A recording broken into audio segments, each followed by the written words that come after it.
So if you're trying to upload something on Instagram and it's kind of stuck and it's not finishing uploading, or it's just for some reason it's not finishing up the upload process, then one thing you can do to fix that problem is to go to your profile icon in the bottom right corner and open your profile page. And then you can tap on the three-line button in the top right and then scroll all the way down and then log out. Okay, so just log out of your Instagram account and then log back in. So just go here to the profile, come here and select add account.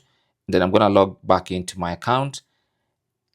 And then now I can try to re-upload that particular post that I wanted to upload. Okay, and this time it should fix that problem.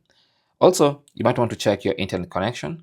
If you're able to log out and log back in, then it means your internet is working just fine. Okay, and also you might want to be a little bit patient. Maybe your internet is slow and you're uploading a large or long video, which is a heavy file.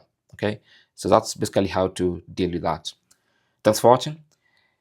Don't forget to like and subscribe, especially if you found this useful. And if you have any comments or questions, talk to us down in the comment section. Good luck.